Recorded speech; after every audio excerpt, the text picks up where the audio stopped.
Islam di atas namakan organisasi. Ini kan kesalahan. Akhirnya musibah yang terjadi. Dari mana Islam itu NU? Dari mana Islam itu Muhammadiyah? Dari mana Islam itu Persis? Dari mana Islam itu HTI? Islam itu Ikhwanul Muslimin? Islam itu apa? Jamaah Tabligh? Islam itu ini itu organisasi. Kalau Islam ya inna dina indallahil Islam. Pakai embel-embel. Wa may yabtaghi ghaira islami dina fala yuqbala minhu wa huwa fil akhirati minal khasirin. Jangan organisasikan Islam. Saya tekankan di perjumpaan yang lampau, Hadratus Syekh Hasyim Asy'ari bikin Nahdlatul Ulama. Itu organisasi buat melawan Belanda.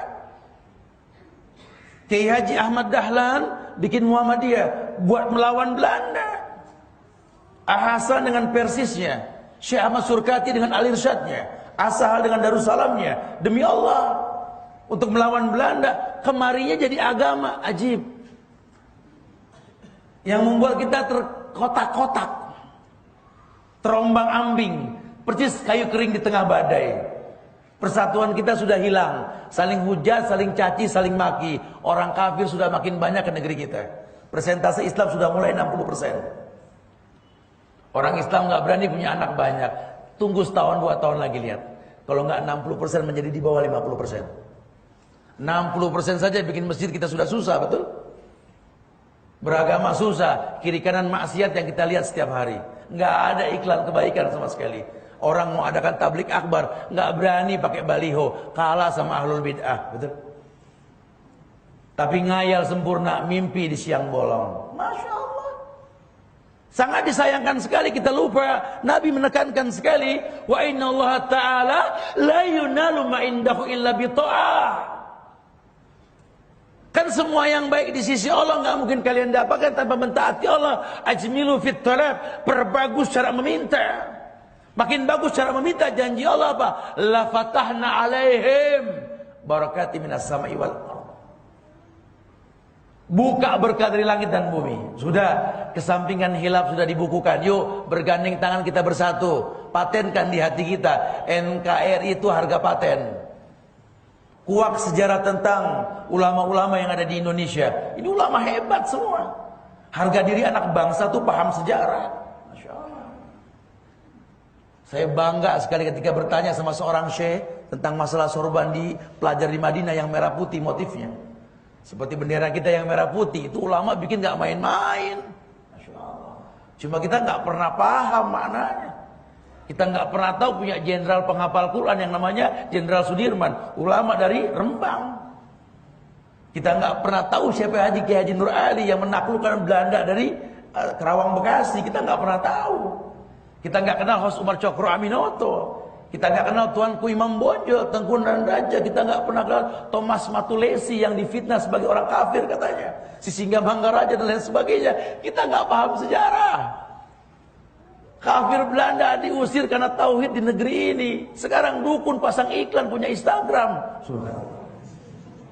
Bahkan terang-terangan dukun di tengah-tengah apa? Jakarta di air Pancur HI. Itu pasang ruat dan lain sebagainya, aman. Mana Muslim? Ya, ini kan sangat disayangkan sekali. Udah saatnya kita kompak, kita bela negeri ini, bukan malah menghancurkan. Doakan pemimpin semoga diberikan hidayah. Kalau yang tua sudah dikasih tahu, buat sebuah generasi robbani untuk mendatangkan sebuah kebaikan, bukan membuat sebuah pemberontakan, bukan. Ya, mulai belajar berani ninggalin bank-bank konvensional, ambil uang dari bank konvensional, pindah ke bank syariah. Kalau nggak goncang orang kafir di negeri kita. Kita merasa aman uang di bank konvensional, bunga nggak kita ambil, orang kafir yang pakai, dia buat beli apartemen, dia datang ke Indonesia sekarang. Berani tinggalkan yang batil. Ja'al haq wa zahuqal batil, prinsip dalam hidup. Lihat tuh prinsipnya Khalid bin Walid itu. Dia gembos pasukannya. Walaupun kita sedikit, musuh kita banyak. Kita orang yang berzikir, kita orang yang hidup. Itu musuh orang kafir, gak ada yang berzikir. Bangkai. Musnahkan bangkai tersebut. Masya Allah. Kita bergelantungan sama negara-negara bangkai, betul? Ngayal mulia dengan makan cara bangkai, riba yang ditawarkan. Sudah saatnya kita berani untuk mengedepankan Islam. Ya, jadi bukan hujatan, cacian, makin ayo kita introspeksi diri. Kita banyak bertaubat kepada Allah. Sudah jauh kita melenceng ini. Hari ini kita nggak sempat baca Quran. Kemarin juga, jangan sampai esok kita nggak baca Quran. Yuk bismillah, penuhin masjid. Bikin getar ini dunia. Subuh ramein. Jangan cuma ngayal jihad, subuh selembar. Gimana coba?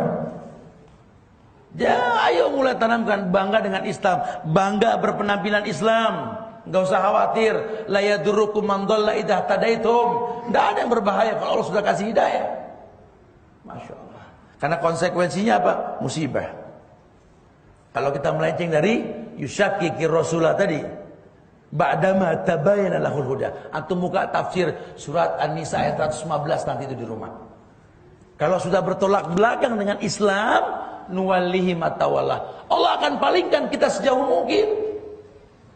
Akhirnya muzabzab ngaku anak bangsa cuma nggak bisa memberikan masukan ke bangsanya sendiri. Mayoritas Islam cuma nggak bisa menegakkan hukum Islam. Ajib, Masya Allah. Ini nggak bisa dibiarkan. Allah sudah uji kita dengan ujian. Yuk buru-buru kita beristighfar. Kita memohon ampun kepada Allah. Semoga Allah datangkan kebaikan yang banyak insya Allah.